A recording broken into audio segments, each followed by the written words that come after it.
So hello everyone, welcome back to learn with Surya. और आज बात करने वाले हैं यार हम हमारे पार्ट नंबर 4 की, जो कि लास्ट पार्ट होने वाला है हमारी series data mining and data warehousing का।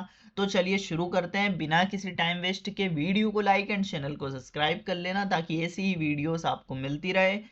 तो चलिए शुरू करते हैं। क्लस्टरिंग क्या होता है यार?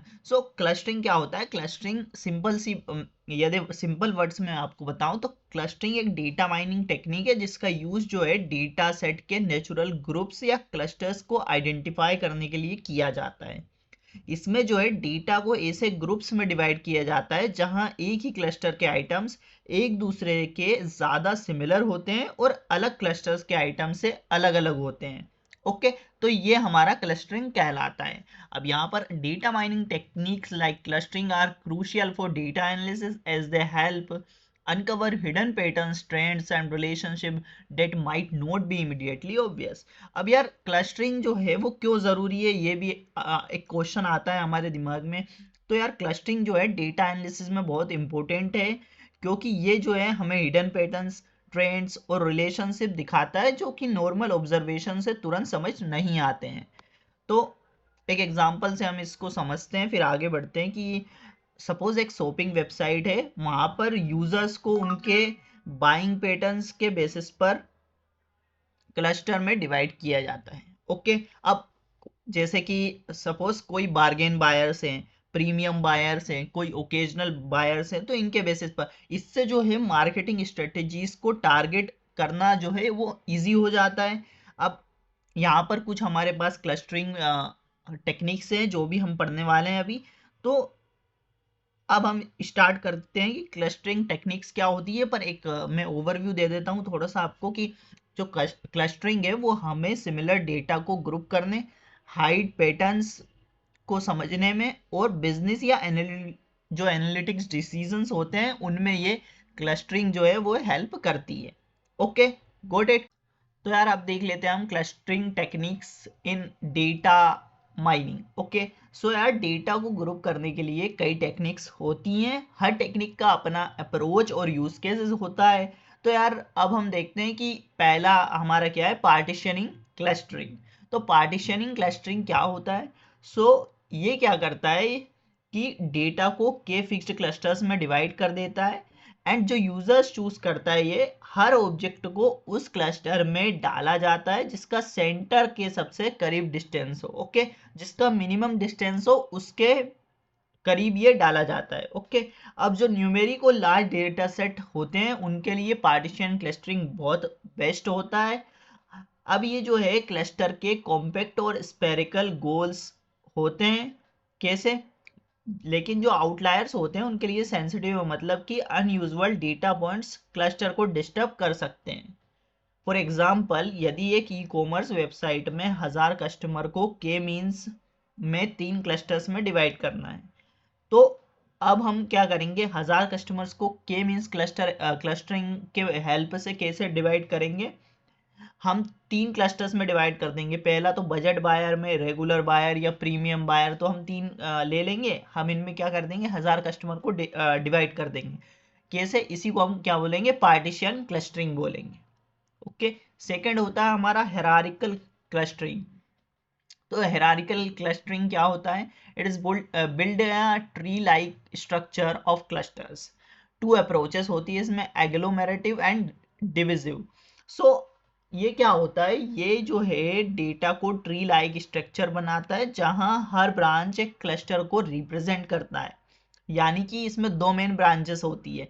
पहली क्या होती है, दो मेन अप्रोचेस होती है। पहली क्या होती है, एग्लोमेरेटिव, मतलब कि बॉटम अप, यानी कि नीचे से ऊपर। तो हर पॉइंट से स्टार्ट करके क्लस्टर्स मर्ज करता है, यानी बॉटम से अप तक जाता है और मर्ज करता करता जाता है।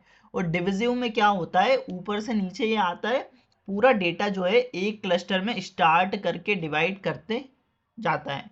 ओके, यहाँ पर नंबर ऑफ क्लस्टर्स जो है प्री स्पेसिफाई करना ज़रूरी नहीं है, क्योंकि जो हमारा स्ट्रक्चर है डेंडोग्राम से चूज कर सकते हैं, वो स्ट्रक्चर से वो चूज कर सकते हैं।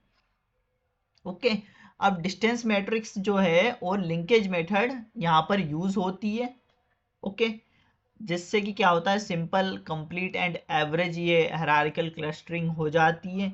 एंड कुछ इसमें फीचर्स होते हैं। क्या होते हैं फीचर्स? कि लार्ज डेटा सेट के लिए कंप्यूटेशनली थोड़ा एक्सपेंसिव हो जाता है एंड स्लो हो जाता है थोड़ा, और डेटा के स्ट्रक्चर को या अच्छे से विजुलाइज करने में ये हेल्प करता है। अब हेरारिकल क्लस्टरिंग का एक एग्जांपल मैं आपको बताता हूँ कि न्यूज़ आर्टिकल को हेरारिकल क्लस्टरिंग से ग्रुप करना है हमें।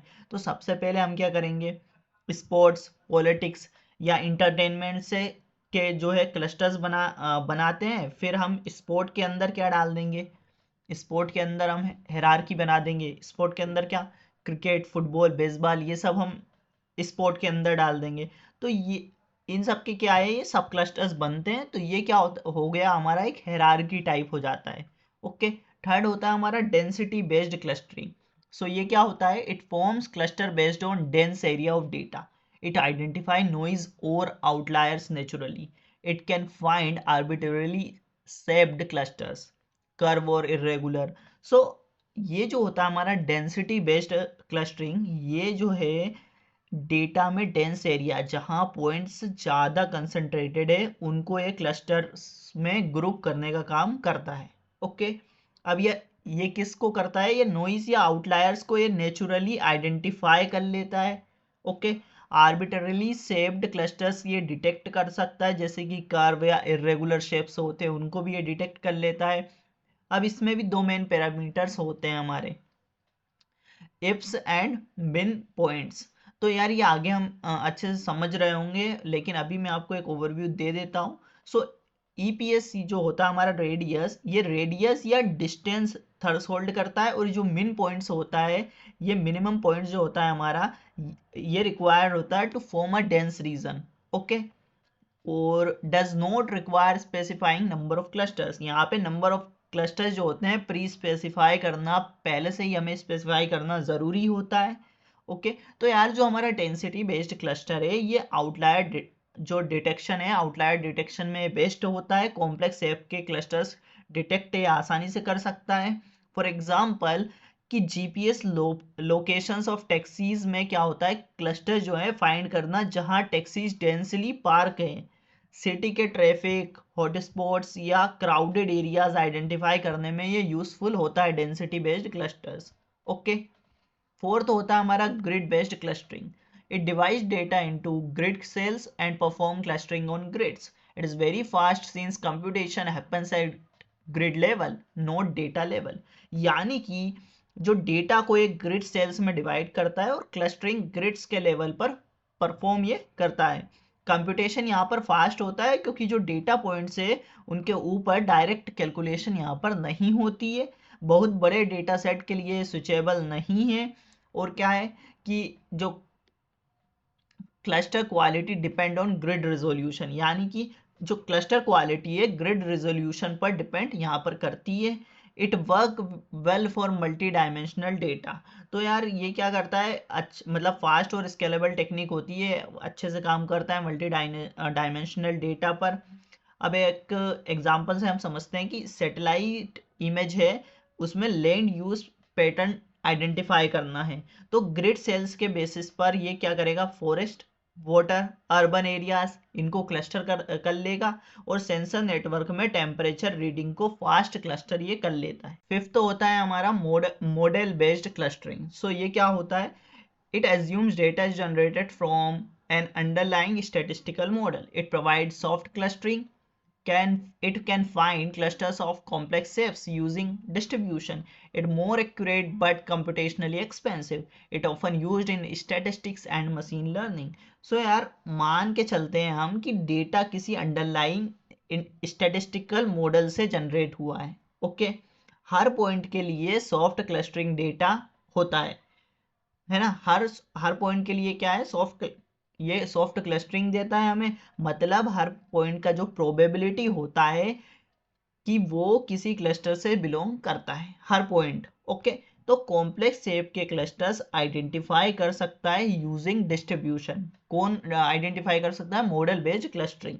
सो यार ये कॉम्प्लेक्स शेप्स के क्लस्टर्स को आइडेंटिफाई कर सकता है आसानी से। अब ये क्या होता है कि ये एक्यूरेट रिजल्ट देता है। ओके। एंड ये कंप्यूटेशनली थोड़ा एक्सपेंसिव होता है, ज़्यादा प्रोसेसिंग पावर यहाँ पर लगता है। Often used in statistic and machine learning. Statistics और मशीन लर्निंग में कॉमनली यूज किया जाता है। फॉर एग्जाम्पल, यदि हमें कस्टमर बिहेवियर एनालिसिस में ईएम एल्गोरिदम यूज करके कस्टमर के अलग बाइंग पैटर्न्स का प्रोबेबिलिटी बेस्ड क्लस्टरिंग करना है तो हम इसका यूज कर सकते हैं। वॉइस रिकॉग्निशन में गॉसियन मिक्सचर मॉडल यूज करना है तो हम इसका यूज कर सकते हैं। ओके, सिक्स होता है हमारा फजी क्लस्टरिंग। तो ये क्या होता है? It allows each data point to belong to multiple clusters, uses membership value 0 to 1 for each cluster. It work well when clusters overlap. It is more flexible than hard clustering. यानी कि जो हमारा fuzzy clustering होता है ये हर data point एक से ज़्यादा क्लस्टर्स में बिलोंग कर सकते हैं। मतलब मेंबरशिप वैल्यू असाइन करता है हर क्लस्टर के लिए। जब क्लस्टर ओवरलेप होते हैं तो ये टेक्निक जो है बेस्ट काम करती है। हार्ड क्लस्टरिंग से ज़्यादा ये फ्लेक्सिबल है। ओके, आइटरेटिव एल्गोरिदम यानी कि हर आइटरेशन में मेंबरशिप्स यहाँ पर अपडेट होती है ताकि एरर मिनिमाइज हो सके। फॉर एग्जाम्पल, यदि हमें वेदर डेटा क्लस्टरिंग करनी है तो एक दिन का टेम्परेचर हॉट और ह्यूमिड है तो दोनों क्लस्टर में पार्शियली बिलोंग कर सकते हैं। ओके, सो यही थे हमारे क्लस्टरिंग एल्गोरिदम्स टेक्निक्स। और अब आगे बढ़ते हैं हम कि डिस्टेंस बेस्ड एल्गोरिदम क्या होता है। तो अब ये समझते हैं, अब देख लेते हैं हम कि डिस्टेंस बेस्ड एल्गोरिदम क्या होता है। तो चलिए देखते हैं कि distance based algorithm are those techniques in data mining that use distance, similarity or dissimilarity between data points to perform tasks like classification, clustering and anomaly detection. सो यार, जो डिस्टेंस बेस्ड एल्गोरिदम है यही वो टेक्निक है जो data mining में जो भी डेटा पॉइंट्स के बीच में या डिस्टेंस में सिमिलैरिटी या डिससिमिलैरिटी यूज करके काम करते हैं, जैसे कि क्लासिफिकेशन, क्लस्टरिंग या anomaly detection. Okay, these algorithm believe similar data points, different data points. तो यार ये किस बात पर बिलीव करते हैं कि जो सिमिलर डेटा पॉइंट्स है वो छोटे डिस्टेंस में है एंड जो डिफरेंट डेटा पॉइंट्स हैं वो बड़ा डिस्टेंस होता है। तो अब हम इनके एल्गोरिदम्स देखेंगे कि डिस्टेंस बेस्ड एल्गोरिदम कैसे काम करते हैं, क्या मेन डिस्टेंस बेस्ड एल्गोरिदम्स होते हैं। सो पहला होता है हमारा KNN, K nearest neighbours. What is KNN? So KNN is a distance based algorithm. It is used for classification and regression. Predict category and regression is predict number. So it predict by checking which k nearest data point are closest to the new point. मतलब कि जो KNN है वो एक distance based algorithm होता है जो कि क्लासिफिकेशन एंड रेग्रेशन के लिए काम करता है। जैसे कैसे? तो क्लासिफिकेशन क्या करता है, हमारा कैटेगरी को प्रेडिक्ट करने के लिए होता है एंड रिग्रेशन जो है वो नंबर को प्रेडिक्ट करने के लिए होता है। अब ये प्रेडिक्ट करता है कि नए डेटा पॉइंट के नजदीक कौन सा के पॉइंट से है। ओके, अब केनन कैसे काम करता है देखते हैं। How KNN works, take a new data point, यानी कि ये क्या करता है कि नया डेटा पॉइंट लेता है, major distance from this point two all other non points. अब फिर क्या करता है कि इस पॉइंट का डिस्टेंस मेजर करता है सभी नॉन पॉइंट से। पिक द के नियरेस्ट नेबर, अब ये क्या करता है कि के नियरेस्ट नेबर को पिक करता है। जैसे कि के यदि 3 और 5 है तो उसको पिक करेगा। See which category appears the most, फिर देखता है कौन से कैटेगरी का मेजोरिटी है। Okay, that category is the prediction. तो ये जो है मेजोरिटी कैटेगरी जो है प्रेडिक्शन हमारी बन जाती है। फॉर एग्जाम्पल, अब एक एग्जाम्पल से हम समझते हैं KNN को। So classify fruits as apple और orange, we have features like size, weight, colour, value and all. So यहाँ पर क्या है कि हम एक फ्रूट को क्लासिफाई कर रहे हैं जैसे एप्पल या ऑरेंज। ओके, अब हमारे पास उसमें क्या फीचर्स होंगे फ्रूट या एप्पल में? साइजेस होगा, कुछ वेट होगा या उसका कलर होगा। ओके, अब नया जब फ्रूट आता है तो we want to predict if it is apple और ऑरेंज। तो क्या होगा वहां पर कि यदि we choose k equal 3, look at 3 nearest fruit, हम क्या करेंगे 3 नियरेस्ट फ्रूट्स को देखेंगे। अब 3 नियरेस्ट फ्रूट क्या फाउंड होंगे? Apple, Apple and orange. Okay, अब ये 3 नियरेस्ट फ्रूट हमें मिल गए हैं, एप्पल, एप्पल एंड ऑरेंज। अब मेजोरिटी यहाँ पर क्या है? एप्पल है। ओके, अब KNN क्या करेगा, प्रेडिक्शन जो है वो नए फ्रूट की क्या देगा, एप्पल दे देगा। अब why KNN is easy to understand, अब कैनन इतना इजी क्यों है समझने के लिए, सो रियल लाइफ की तरह ये काम करता है, डेट्स वाई। सो अपने नजदीक के नेबर से पूछ लो कि तुम कौन से कैटेगरी में आ रहे हो, ये उसको पिक कर लेता है। ओके, ट्रेनिंग की यहाँ पर जरूरत नहीं होती है, बस डिस्टेंस ये कंपेयर करता है। तो यही होता है केएनएन। अब सेकंड हम जाते हैं कि सेकंड क्या होता है, के मींस क्लस्टरिंग। सो यार के मींस क्या होता है, के means is a distance based clustering algorithm that groups similar data point into के clusters. It creates k cluster centers and means and assign each point to the nearest one। यानी कि जो k मीन्स है ये एक distance based clustering algorithm है जो कि सिमिलर डेटा पॉइंट को k क्लस्टर्स में ग्रुप करता है। ये जो k क्लस्टर्स हैं वो सेंटर यानी कि सेंटर्स बनाते हैं जो हर डेटा पॉइंट को नजदीक वाले सेंटर में असाइन करता है। अब k मीन्स के से काम करता है, चूज अ नंबर के, नंबर ऑफ क्लस्टर्स। तो ये क्या करता है, के को चूज करता है कितने हमें क्लस्टर्स चाहिए हों। प्लेस के रैंडम सेंटर्स, के रैंडम सेंटर्स को प्लेस करते हैं। Assign each data point to the nearest centre, her data point को नजदीक वाले पास वाले सेंटर में असाइन करता है। फिर हर क्लस्टर का सेंटर दोबारा ये कैलकुलेट करता है, repeat step 3 to 4 until group stop changing. फिर ये क्या करता है, स्टेप को 3 से 4 बार रिपीट करता है जब तक क्लस्टर्स जो है वो चेंज ना हो। फिर जो फाइनल रिजल्ट होता है वो के क्लस्टर्स जिसमें कि अंदर के आइटम्स सिमिलर होते हैं उनको जो है फाइनल रिजल्ट में दे देता है। अब एक एग्जांपल से हम इसको समझते हैं कि customer clustering, suppose we have customers data with 2 features. अब हमारे पास कोई कस्टमर का डेटा है जिसमें कि 2 फीचर्स है, स्पेंडिंग एंड विजिट।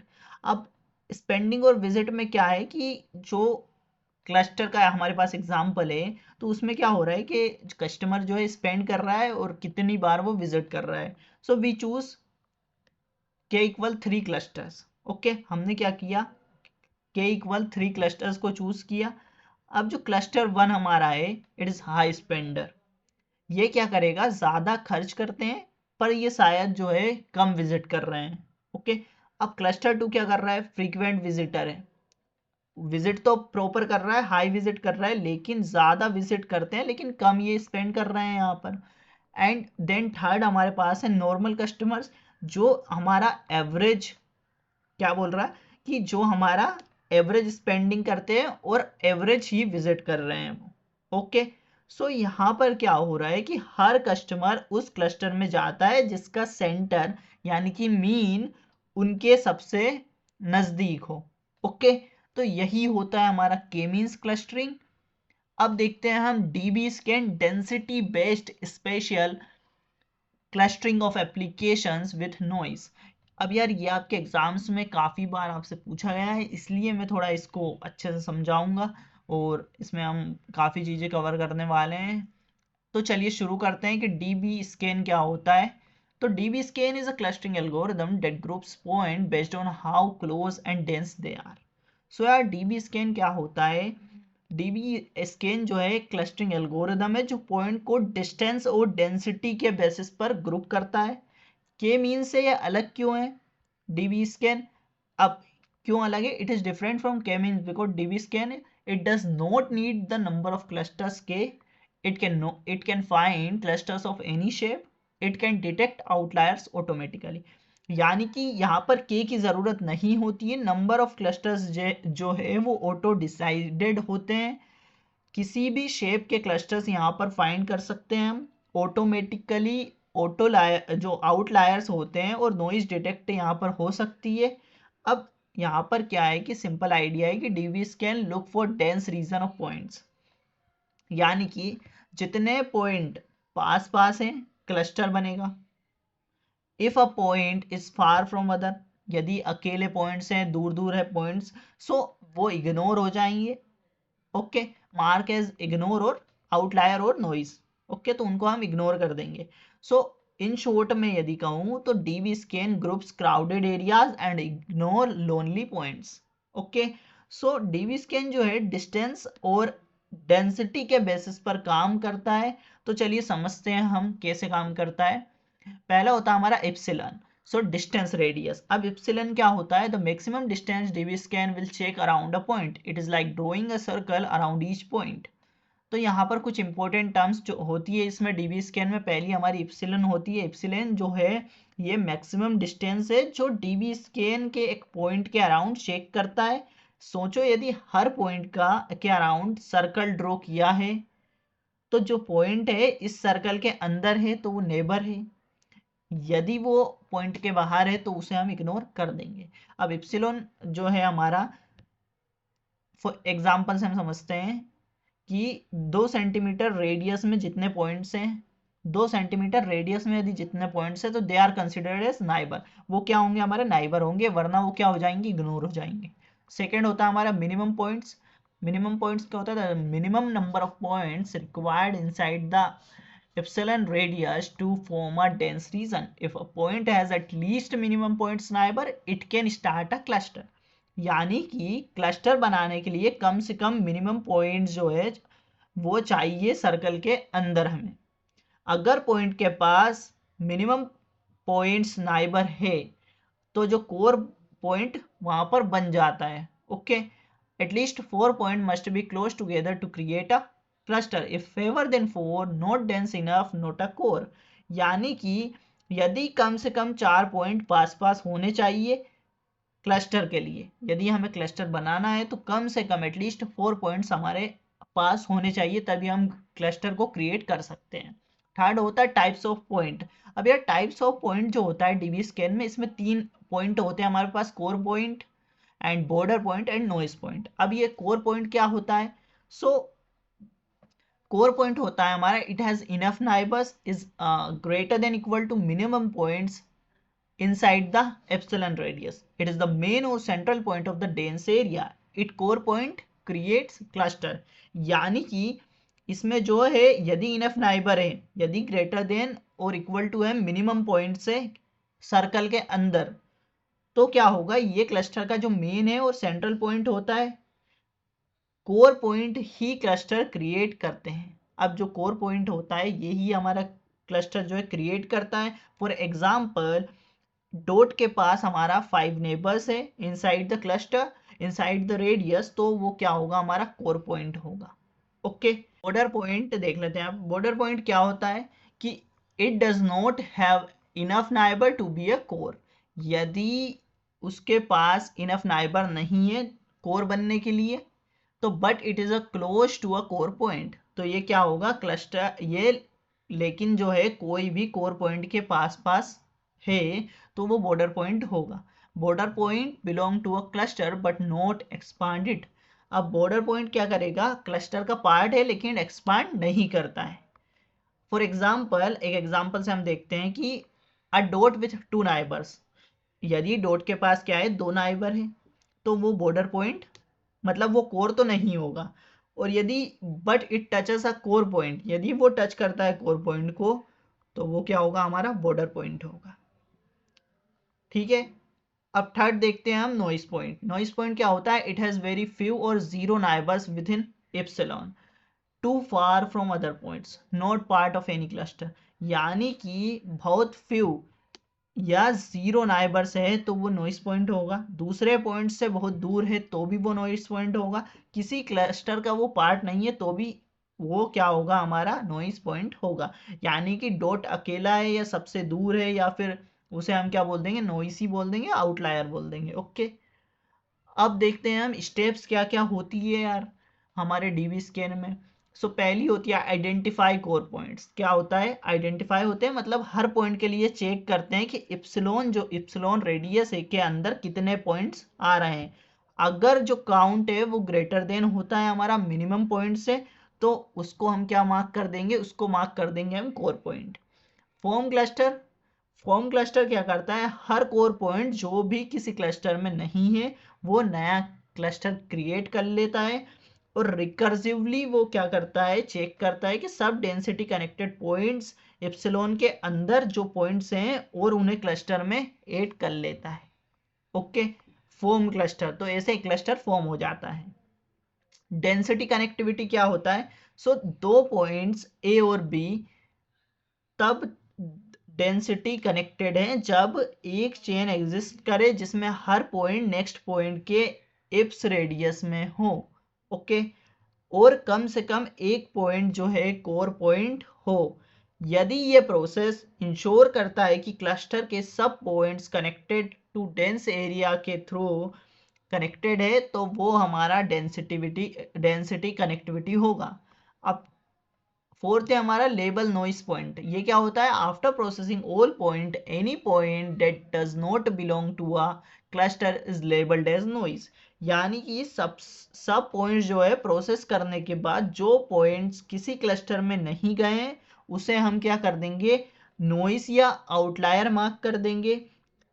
अब यदि आसानी से मैं आपको चारों चीजें यदि मैं समझाऊं, कोर पॉइंट क्या होता है? क्लस्टर का मेन पार्ट होता है। बॉर्डर पॉइंट हमारा बॉर्डर पॉइंट मतलब हम कैसे क्लस्टर को फॉर्म करेंगे, तो क्लस्टर में यदि वो क्लस्टर में होता है तो एक्सपेंड नहीं करते, वरना हमें एक्सपांड करना पड़ता है। नॉइस पॉइंट जो होगा वो किसी क्लस्टर में नहीं होता है, ओके। अब ऐसे सोचिए आप कि क्राउडेड एरिया है, ओके, तो उसको हम ग्रुप कर देंगे। यदि लोनली पॉइंट है तो उसको हम इग्नोर कर देंगे। यही होता हमारा डीबी स्कैन, सिंपल, ओके। सो अब देख लेते हैं हम बिर्च। यार बिर्च क्या होता है? So balance iterative reducing and clustering hierarchy is a hierarchical clustering algorithm that is designed to handle large data set efficiently. The algorithm build a tree-like structure of clusters by recursively partitioning the data into subclusters until a stopping criteria is met. यानी कि यार birch जो है ये एक fast clustering algorithm है जो कि बहुत बड़े डेटा सेट को आसानी से ग्रुप यानी कि क्लस्टर्स में डिवाइड कर देता है। ये ट्री जैसी स्ट्रक्चर बनाता है जिसमें कि डेटा को छोटे छोटे ग्रुप्स में समराइज किया जाता है। अब इसमें कुछ टर्म्स होती है जो हमें समझना बहुत इंपॉर्टेंट हो जाता है। पहला होता है हमारा CF, क्लस्टरिंग फीचर। सो CF क्या होता है? अ clustering feature is a small summary of a group of data points. Instead of storing every point individually, Birch store just 3 values. अब यार सोचो यदि बहुत सारे हमारे पास पॉइंट्स हो जाते हैं तो अगर हर पॉइंट को स्टोर करेंगे तो मेमोरी का वेस्टेज जो है वो होगा। इसलिए जो बिर्च है वो हर क्लस्टर को सिर्फ 3 नंबर्स में समराइज करता है। पहला n, ls एंड ss। अब n क्या है? नंबर ऑफ पॉइंट्स है कि how many number of points are in the cluster, कितने नंबर ऑफ पॉइंट्स क्लस्टर में है। लीनियर सम क्या होता है? सो लीनियर सम ये होता है हमारे लिए सारे पॉइंट्स का टोटल सम क्या होगा, ओके। सपोज पॉइंट्स है हमारे पास, कुछ पॉइंट्स है 2 4 6 इस तरीके से, तो इसका 2 4 6 का सम क्या होगा? 12। तो लीनियर सम वो 12 हम स्टोर कर लेंगे। और एक होता है एस स्क्वायर सम। ये क्या होता है? ये हर वैल्यू का स्क्वायर करके उनका सम, ओके, वो भी स्टोर कर लेता है। तो ये होता है हमारा CF क्लस्टरिंग फीचर्स। इन तीनों नंबर से ब्रिज जो है वो मीन, डिस्टेंस, रेडियस सब कैलकुलेट कर लेता है without storing full data, okay. Second term होती है हमारी CF tree, clustering feature tree. अब यार ये क्या होता है? तो the CF tree is the main structure used by birch. Think of it as a hierarchical tree where each node summarize many points using CFS. तो यार जो CF ट्री होता है ये क्या होता है? सोचो कि यदि एक मल्टी लेवल ट्री है जहां नोड एक स्मॉल क्लस्टर समरी होल्ड करता है, ओके। जैसे हमारे पास टॉप सबसे टॉप पर बिग क्लस्टर होगा, नीचे जो है सबसे नीचे स्मॉल क्लस्टर होगा, एंड लीव्स जो होंगी उसकी वो क्या है? एक्चुअल समराइज क्लस्टर डेटा होगा। तो ये जो है ट्री ग्रेजुअली ग्रो होता रहता है, जब पॉइंट्स हमारे ऐड होते हैं उसे CF ट्री हम कह देते हैं। अब CF ट्री हमने देखा, अब क्या होता है? हम इसका जो है प्रोसेस समझ लेते हैं कि हाउ ब्रिज वर्क। अब ये कैसे काम करता है? तो स्टेप 1 क्या है? What happens here, each incoming data point inserted into the CF tree. मतलब पहले क्या होता है? यहाँ पर CF ट्री बिल्ड होता है, ओके। पहले क्या होता है? CF ट्री बिल्ड होता है, हर नया डेटा पॉइंट यहाँ पर आते हैं, ट्री में एंट्री उनकी होती है, फिर बिर्च देखता है कि कौन सा क्लस्टर इसके सबसे क्लोज है। अगर पॉइंट फिट हो जाए तो उस क्लस्टर में हम उस पॉइंट को ऐड कर देते हैं। अगर क्लस्टर बहुत बड़ा हो जाए तो उस नोड को हम क्या कर देंगे, स्प्लिट कर देते हैं। तो इससे क्या रहता है, हमारा जो ट्री है वो बैलेंस रहता है। अब स्टेप 2 में हम क्या करते हैं, condense the tree. So tree condense करते हैं हम इसमें। इस स्टेज में क्या होता है, जो ब्रिज है वो थोड़ा सा क्लीनिंग करता है, जैसे वीक क्लस्टर्स को हटा देता है, छोटे आउटलायर्स को रिमूव कर देता है, सिमिलर क्लस्टर्स को मर्ज कर देता है। ये क्लीन सीएफ ट्री हमें दे देता है। ओके, स्टेप 3 में क्या होता है, ग्लोबल क्लस्टरिंग होती है। मतलब अब यहाँ पर जो बिर्च है वो पूरे डेटा पर क्लस्टरिंग नहीं करता है, बल्कि सीएफ पर क्लस्टरिंग करता है। मतलब इससे जो है वो स्पीड हमारी 10x हो जाती है। मतलब यूजुअली जो है यहाँ पर के मीन्स या अदर क्लस्टरिंग एल्गोरिदम लगाए जाते हैं स्टेप 3 में। स्टेप 4 में क्या होता है, क्लस्टरिंग रिफाइनिंग।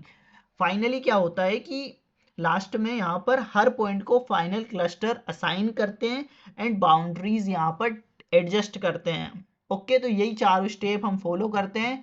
तो ये है हमारे पास कि birch clustering has 3 main steps. अब यार अभी हमने ये 4 स्टेप्स देखा है, तो ये चारों ही स्टेप यहाँ पर लिखी हुई है, इसी के अराउंड ये सब चीजें घूमती हैं। यहाँ पर मेरे पास 3 स्टेप्स है कि इनिशियलाइजेशन, क्लस्टरिंग एंड रिफाइनमेंट, और यही स्टेप्स यहाँ पर मैंने अभी आपको समझाई है। तो यहाँ से आप वो चीजें पढ़ लेना कि यार इनिशियलाइजेशन में क्या होता है कि जो हमारा एक इम्पटी सीएफ ट्री यहाँ पर बना जाता है, फिर हर नोड में मैक्सिमम कितने सीएफ स्टोर होंगे वो लिमिट यहाँ पर सेट होती है। फिर यहाँ पे क्लस्टरिंग होती है। क्लस्टरिंग में क्या होता है कि यहाँ से जो है डेटा प्रोसेसिंग स्टार्ट होती है। ओके, एंड रिफाइनमेंट होती है। फिर रिफाइनमेंट में है ना, जो ट्री बनने के बाद जो बिर्च है वो लास्ट में सिमिलर सब क्लस्टर्स को मर्ज करता है जो डिस्टेंस में क्लोज हो। अगर कोई एक्स्ट्रा स्मॉल क्लस्टर्स या आउटलायर हो तो उन्हें या रिमूव या एडजस्ट कर देता है। तो ये अभी हमने समझी, वो स्टेप्स ये सेम ही हैं। अब हम देख लेते हैं कि यार रूल बेस्ड एल्गोरिदम क्या होता है। सो चलिए शुरू करते हैं कि रूल बेस्ड एल्गोरिदम क्या होता है। Rule based algorithm in data mining are techniques that generate if then rules from data to make predictions, classification, or discover hidden patterns. These rules are easy to understand and interpret because they represent knowledge in a simple logic form. तो यार rule based algorithm जो है data से if then rule बनाते हैं। Okay, ये rules जो है वो डेटा के पैटर्न को सिंपल लॉजिकल सेंटेंस में कन्वर्ट कर देते हैं। जैसे कि for example, if age is greater than 25 and income is greater than 50,000, मतलब तो देन क्या होगा, कस्टमर हमारा प्रीमियम होगा। मतलब इसका मतलब ये है कि अगर किसी का एज जो है 25 से ज़्यादा है और इनकम जो है 50K से ज़्यादा है, तो क्या होगा, उससे उसे जो है प्रीमियम कस्टमर हम बोल सकते हैं। ठीक है, so this means the algorithm learn pattern from the data and convert them into rules that help in decision making. Okay, so यही होता है यार हमारा रूल बेस्ड एल्गोरिदम। इससे ये रूल्स जो है वो मॉडल को एक्सप्लेनेबल बनाते हैं, इजीली हम समझ आ जाते हैं हमें। ओके, तो अब हम इसके कुछ टाइप्स देख लेते हैं कि रूल बेस्ड एल्गोरिदम के क्या क्या टाइप्स होते हैं। पहला होता है हमारा क्लासिफिकेशन रूल माइनिंग। सो ये क्या होता है, classification rule mining is a rule based data mining technique. It is used to classify data into different categories using if-then rules. These rules help predict the class label of new or unseen data. यानी कि जो classification rule mining है, इसमें एक technique है जिसमें हम if और देन रूल्स बनाए जाते हैं, जहां पर न्यू डेटा को किस क्लास में रखना है ये डिसाइड हम करते हैं। ओके, सो ये क्या करता है, what it does, automatically generate classification rules from training data. Each rule decide a specific class. Rules are simple, readable and easy to explain. यानी कि ये ट्रेनिंग डेटा को पहले रीड करता है, फिर उससे पैटर्न को ये ढूंढता है और हर पैटर्न को रूल में कन्वर्ट करता है एंड हर रूल एक क्लास डिसाइड करता है। जैसे कोई नया डेटा आया है तो वहां पर रूल्स अप्लाई होता है और फिर उसे क्लास एलोकेट या मिल जाती है। ओके, अब रूल का स्ट्रक्चर कुछ इस तरीके से होता है, इफ कंडीशन हम पुट करते हैं देन जो भी हमें क्लास देनी है। ओके, फॉर एग्जांपल सेम चीज है कि if age is less than 25 and income is less than 30K then class is low spender. Okay, तो यही चीज है हमारा, यही होता है हमारा क्लासिफिकेशन रूल माइनिंग, जो कि पहला होता है। सेकंड देखते हैं हम। ओके, यहाँ पर एसोसिएशन रूल माइनिंग। अब देख लेते हैं हम एसोसिएशन रूल माइनिंग क्या होता है। Association rule mining is a technique used to find relationship, correlation और co-occurrences between items in large data set, specially transactional data. यानी कि जो हमारा एसोसिएशन रूल माइनिंग होता है, ये एक टेक्निक है जो आइटम के बीच रिलेशनशिप को फाइंड करने का काम करती है। ये चेक करता है कि कौन कौन से आइटम्स एक साथ फ्रिक्वेंटली अपेयर हो रहे हैं, और हमें ये क्या क्वेश्चन सोल्व करता है, तो it answers like which items are frequently bought और अकर टुगेदर। कौन से आइटम साथ साथ मोस्ट ऑफ द टाइम मिलते हैं। तो एग्जाम्पल एल्गोरिदम्स ए प्रायरी एफपी ग्रोथ। अब ये कहाँ यूज होता है यार? सो ये जो है हमारे मार्केट बास्केट एनालिसिस या रिकमेंडेशन सिस्टम्स या रिटेल एनालिटिक्स या क्रॉस सेलिंग, इन सभी में ये यूज होता है। अब कुछ एग्जांपल्स एल्गोरिदम जैसे ए प्रायोरी, एफपी ग्रोथ, ये एल्गोरिदम्स इसमें यूज होते हैं। For example, if customer buys milk they are likely to buy bread. यानी कि कस्टमर यदि मिल्क खरीदता है तो वो लाइक करेगा कि मैं ब्रेड भी खरीद लूं। तो this help in market basket analysis, recommendation system और रिटेल एनालिसिस। यानी कि मिल्क लेने वाले लोग अक्सर ब्रेड भी ले लेते हैं, तो इसलिए यूजफुल होता है for store layout, offers, combos, इन सब के लिए। ओके, अब थर्ड देखते हैं हम सीक्वेंशियल रूल माइनिंग क्या होता है। So sequential rule mining is a order based, sequence based और time ordered data set such as website click streams, user event logs, purchase sequences, time series activities। तो यार ये क्या होता है, ये जो होता है हमारा सीक्वेंशियल रूल माइनिंग, ये ऑर्डर बेस्ड पैटर्न्स को फाइंड करता है। यानी कि एसोसिएशन रूल सिर्फ टुगेदर देखते हैं, मतलब एसोसिएशन रूल सिर्फ टुगेदर देखते हैं, और सीक्वेंशियल रूल्स मतलब पहले क्या होता है और बाद में क्या होता है ये ढूंढते हैं। समझे नहीं समझे? अब ये कहाँ यूज होते हैं? वेबसाइट क्लिक स्ट्रीम एनालिसिस में, यूजर बिहेवियर को ट्रैक करने में, app user logs, purchase sequences, time series activities, इन सब में। It focuses on order based pattern, not just cooccurrence. For example, यदि यूजर का सीक्वेंस क्या है, ए बी सी। ओके, यदि if user visits abc then they are likely to go to the D next. Okay, मतलब user actions की order का pattern समझकर जो है नेक्स्ट स्टेप ये प्रेडिक्ट करते हैं। ओके, तो ये होता है यार हमारे types of rule based algorithm. So आशा करता हूँ ये टाइप्स आपको समझ आ चुके होंगे। अब बढ़ते हैं हम कि डिसीजन ट्री एल्गोरिदम क्या होता है यार। तो डिसीजन ट्री एल्गोरिदम को अब हम समझ लेते हैं। So a decision tree is a supervised learning technique. It is used for classification and regression. So decision tree क्या होता है? ये एक supervised learning algorithm है जो कि classification और regression दोनों के लिए यूज होता है। इससे एक फ्लो चार्ट जैसे समझते हैं हम, जिसमें क्वेश्चंस पूछे जाते हैं और उनके आंसर्स के हिसाब से ब्रांचेस फॉलो होती है। सपोज कि यदि एज यहाँ पर is a person fit, age is less than 30, यदि एज 30 से कम होगी तो यस पर्सन फिट है। Okay, eats a lot of pizzas. Okay, यदि नो होता है तो एक्सरसाइज इन द मॉर्निंग। अब यदि वो यस, यदि वो अनफिट है, यदि वो खाता है पिज्जास तो यस वो अनफिट है, वरना वो नो, यदि वो नहीं खाता है तो वो क्या है, फिट है। तो इस तरीके से हम क्या करते हैं, फ्लो चार्ट में इसको समझाते हैं। अब सपोज कि हमारे पास स्ट्रक्चर है, रूट नोड है, इंटरनल नोड है, लीफ नोड है। अब रूट नोड मतलब कि सबसे पहला क्वेश्चन होता है वही सब most important feature, and internal nodes मतलब होता है कि बीच के जो छोटे छोटे डिसीजंस होते हैं, जैसे यहाँ पर। ओके, लीफ नोड होता है हमारा फाइनल डिसीजन, जिसे हम कहते हैं क्लास और क्लास लेवल या प्रेडिक्शन जो होती है हमारी वो।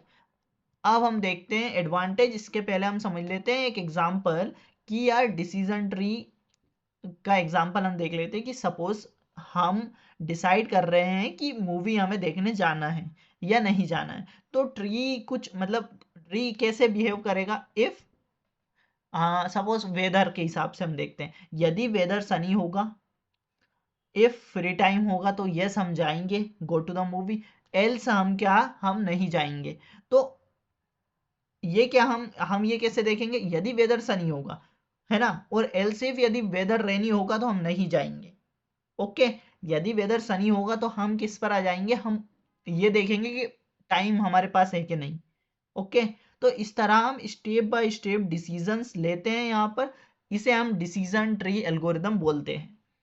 अब डिसीजन ट्री कैसे काम करता है यार, तो डिसीजन ट्री को हम एनालाइज, जो डिसीजन ट्री है वो डेटा को एनालाइज करता है, बेस्ड फीचर्स चूज करता है जिससे कि डेटा जो है सबसे अच्छे से स्प्लिट हो। अब फीचर्स के हिसाब से डेटा को ब्रांचेस में डिवाइड किया गया है। ये प्रोसेस जो है रिपीट होता है जब तक लीफ नोड ना बन जाए। ओके, अब लीफ नोड हमारा क्या होता है, फाइनल आउटपुट होता है। अब एडवांटेजेस हम देख लेते हैं, एडवांटेजेस क्या होते हैं, easy to understand and interpret, no need for data normalization. अब अंडरस्टैंड करना यहाँ पर बहुत इजी हो जाता है हमारे लिए। इफ देन रूल्स यहाँ पर जनरेट करता है ये, handle both categorical and numerical data, it is fast and efficient, यानी कि नॉर्मलाइजेशन की ज़रूरत यहाँ पर नहीं होती है। न्यूमेरिकल प्लस कैटेगोरिकल दोनों डेटा ये हैंडल कर लेता है।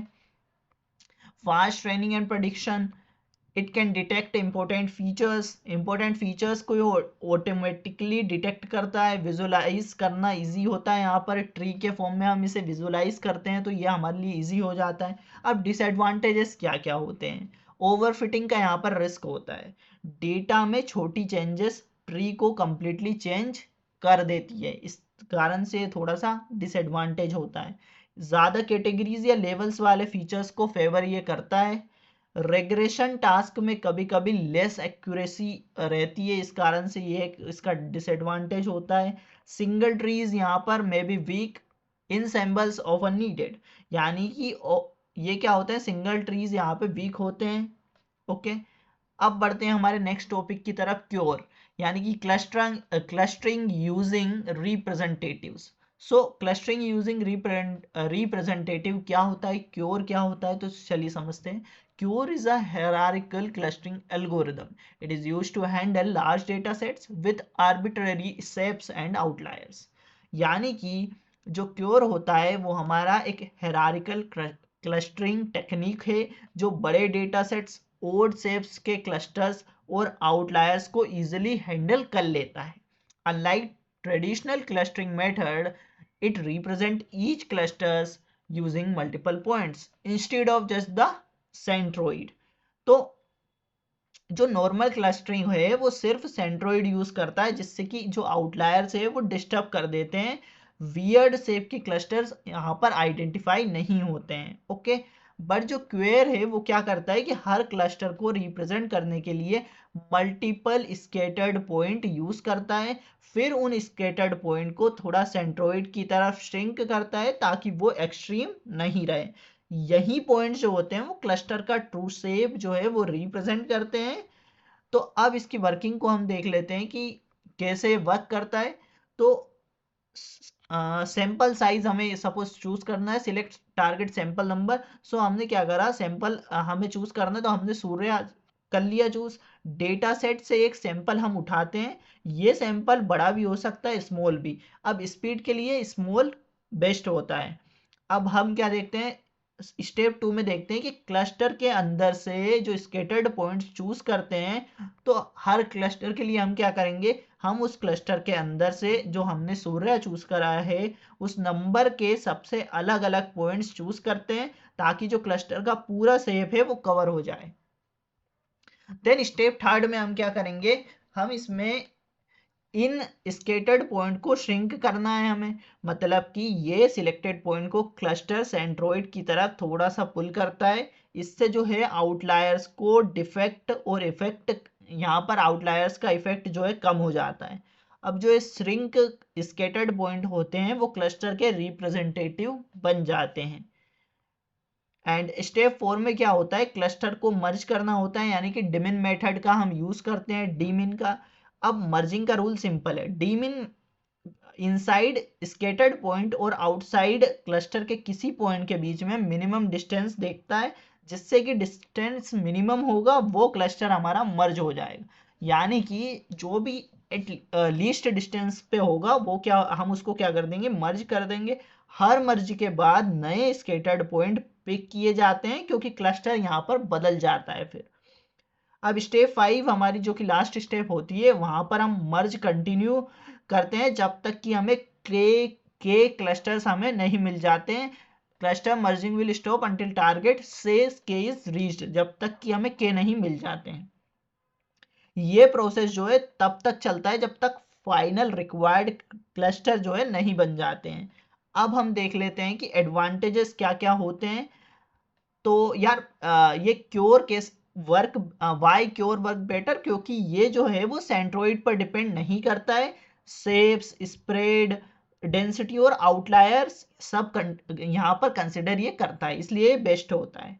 एडवांटेज क्या है? So it can handle outliers effectively, it detect clusters of arbitrary shape, it work well on large data set, it more robust than k-means और traditional hierarchical clustering। सो यार outlier को अच्छी तरह हैंडल ये करता है, यानी कि ओड या आर्बिटरी शेप के क्लस्टर्स को ये आसानी से डिटेक्ट कर लेता है, लार्ज डेटा सेट पर ये एक्यूरेटली काम करता है और ट्रेडिशनल हेरारिकल क्लस्टरिंग से ये ज़्यादा रोबस्ट हो जाता है। डिसएडवांटेजेस क्या है? More complex and computationally expensive than के means, it requires selection of number of representative points and shrink factor, यानी के मीन्स से ये स्लोवर और कॉम्प्लेक्स हो जाता है, इस कारण से ये एक इसका डिसएडवांटेज होता है। एंड रिप्रेजेंटेटिव पॉइंट और श्रिंक फैक्टर को इसे ट्यून करना पड़ता है। ओके, अब मेमोरी यूसेज यहाँ पर हायर हो सकती है, तो ये भी एक इसका डिसएडवांटेज होता है। इन शॉर्ट में हम समझे तो जो हमारा क्योर है ये क्या करता है, मल्टीपल स्केयर पॉइंट को श्रिंक टेक्निक यूज करके रियल से बेस्ड क्लस्टरिंग करता है, आउटलायर्स को ये इग्नोर करता है और लार्ज डेटा सेट में ये हाईली एक्यूरेट रिजल्ट देता है। ओके, अब बढ़ते हैं हमारे नेक्स्ट टॉपिक पर, ए प्रायोरी एल्गोरिदम। अब यार ए प्रायोरी एल्गोरिदम क्या होता है? तो the A प्रायोरी algorithm is a classic algorithm, it is used in data mining for association rule mining which discovers interesting relationship or patterns called rules between items in large data sets. It is most used in market-based analysis. It finding which product are frequently bought together. यानी कि जो ए प्रायोरी होता है ये एक association rule mining algorithm है जो कि डेटा सेट्स में से आइटम्स के बीच रिलेशनशिप को ढूंढने का काम करता है। अब सबसे कॉमन जो इसका एग्जांपल है वो मैं आपको बताता हूँ कि मार्केट बेस्ड एनालिसिस ये करता है, मतलब कौन से आइटम्स एक साथ फ्रिक्वेंटली खरीदे जाते हैं उनके। तो अब इसमें कुछ इंपॉर्टेंट की कॉन्सेप्ट है वो देख लेते हैं हम। पहला होता है हमारा फ्रीक्वेंट आइटम सेट, यानी a set of items that appear together in a transaction data set with frequency above a minimum threshold, यानी आइटम्स का ग्रुप जो मिनिमम सपोर्ट से ज़्यादा बार एक साथ ट्रांजेक्शन में आता है। फॉर एग्जाम्पल, वही सेम एग्जाम्पल मिल्क के साथ ब्रेड, अगर ये कॉम्बो डेटा सेट में बहुत बार रिपीट हो रहा है तो ये क्या होगा, हमारा फ्रीक्वेंट आइटम सेट होगा। ओके, सेकेंड होता है हमारा support, measures how often an interest appear in the data set, यानी कि किसी आइटम या आइटम सेट का ओवरऑल फ्रीक्वेंसी। ये हमारे पास ये फॉर्मूला है, हम इसी तरीके से फ्रीक्वेंसी को निकालते हैं, सपोर्ट को निकालते हैं। कैसे? Support X equal number of transaction containing X divide में total number of transactions. Okay, confidence, so confidence क्या होता है, रूल की जो भी एक्यूरेसी है, measure how often a rule is true, है ना, क्या एक्यूरेसी है। सो कॉन्फिडेंस हम कैसे निकालते हैं, support X union Y and divide में support of X. Okay, and fourth होता है हमारा एसोसिएशन रूल। ये क्या होता है, a rule like if milk then bread, meaning people who buy milk are likely to buy bread. कहने का मतलब है कि एसोसिएशन रूल जो होता है ये हमें बताता है कि if X then Y, for example if milk then bread. Okay, तो यही होता है यार ए प्रायोरी एल्गोरिदम। अब ये कैसे वर्क करता है ये देख लेते हैं हम स्टेप बाय स्टेप। तो set a minimum support and confidence threshold, यानी कि मिनिमम सपोर्ट एंड कॉन्फिडेंस को ये सेट करता है पहले, सपोर्ट थ्रेशोल्ड और कॉन्फिडेंस थ्रेशोल्ड को सेव करता है, सेट करता है and find all frequent one item sets item meeting minimum support. मतलब डेटा सेट में जितने सिंगल आइटम्स हैं उनका सपोर्ट ये कैलकुलेट करता है, जो आइटम सपोर्ट थ्रेशोल्ड से ऊपर है उन्हें रखता है, बाकी को ये इग्नोर कर देता है। फिर होता है हमारा generate candidate two item sets from frequent one item set and check which are frequent. यानी कि ये क्या करता है, for example suppose milk bread है, मिल्क एग है और ब्रेड एग है, तो इन कॉम्बोज का ये सपोर्ट निकालता है। जो मिनिमम सपोर्ट से ऊपर होंगे वो क्या होंगे, हमारे फ्रीक्वेंट टू आइटम सेट होंगे। Repeat for 3 item set 4 item set until no more frequent item are found. कहने का मतलब है कि फिर ये सपोर्ट चेक करता है, अगर सपोर्ट कम है तो ये रिमूव कर देता है। ये प्रोसेस जो है वो रिपीट होता रहता है, 1 item set 2 item set 3 item set 4 item set, जब तक कि और आइटम सेट यहाँ पर पॉसिबल नहीं बचे तब तक ये रिपीट करता रहता है। ओके, फिफ्थ होता है हमारा generate association rule from these frequent item set that meet minimum confidence. यानी कि ये क्या करता है कि जो फ्रीक्वेंट आइटम सेट से एसोसिएशन रूल्स को जनरेट करता है। मतलब जैसे फ्रीक्वेंट आइटम सेट, सपोज हमारा फ्रीक्वेंट आइटम सेट जो है मिल्क या ब्रेड है, तो ये रूल्स लगाएगा मिल्क के साथ ब्रेड, ब्रेड के साथ मिल्क।